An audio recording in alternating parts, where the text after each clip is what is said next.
I submit to you, Mr. Chairman, with the hope of having it adopted by the members of this conference, the following draft resolution.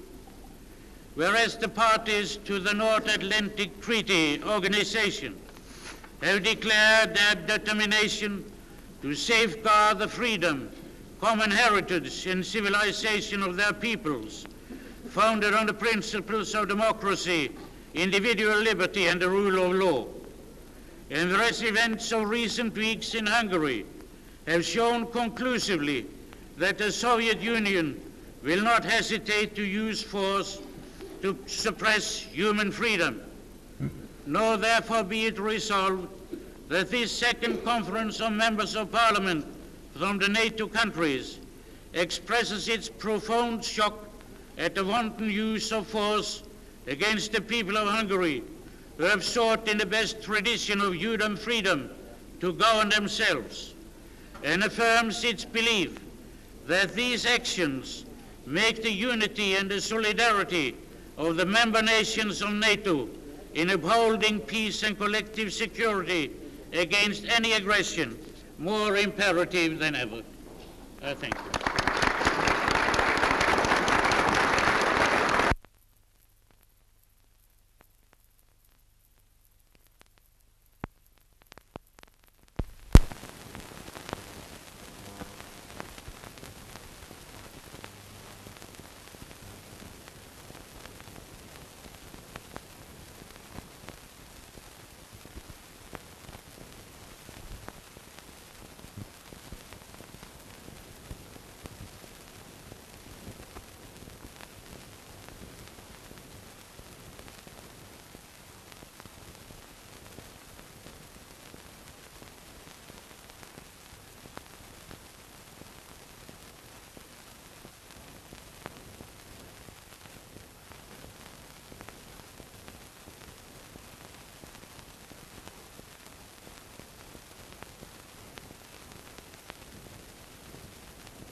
Mr. Chairman, ladies and gentlemen, during our discussions this week, there has been a good deal of talk about the purpose of this conference of NATO parliamentarians.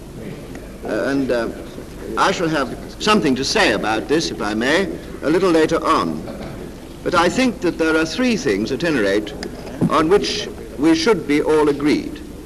I take it that those of us who come here as enthusiastic supporters of NATO who are particularly anxious to see it develop and flourish. Secondly, I think we believe that there really is considerable value in discussions of the kind which we're having here, discussions particularly upon the record and the problems of NATO. And thirdly, I think we must all agree with Colonel Fens that the events of the last 3 weeks in Hungary and in the Middle East have created something of a crisis for NATO, and because of that, I think we must agree that some hard thinking and some frank speaking is necessary now.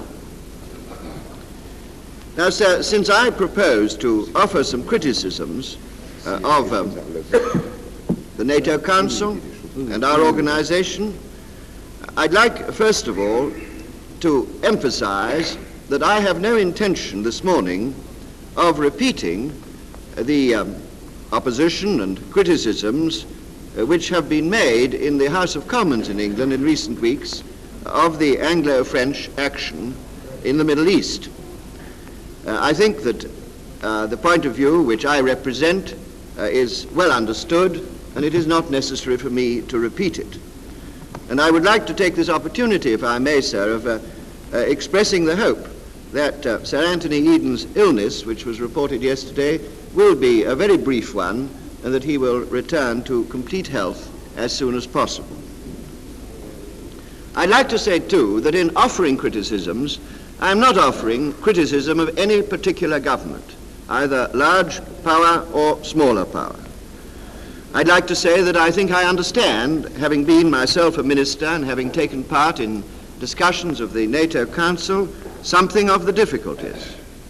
And finally, let us remember that NATO, like the United Nations, is what we, the members, choose to make of it, and that it is our responsibility just as much as anybody else's.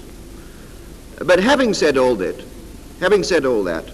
the plain fact remains that NATO as such, and we may as well face it, has been completely ineffective in face of the two immensely significant events of the last 3 weeks in Hungary and in the Middle East.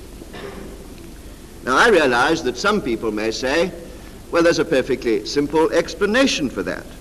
NATO was not constructed to deal with either of these situations.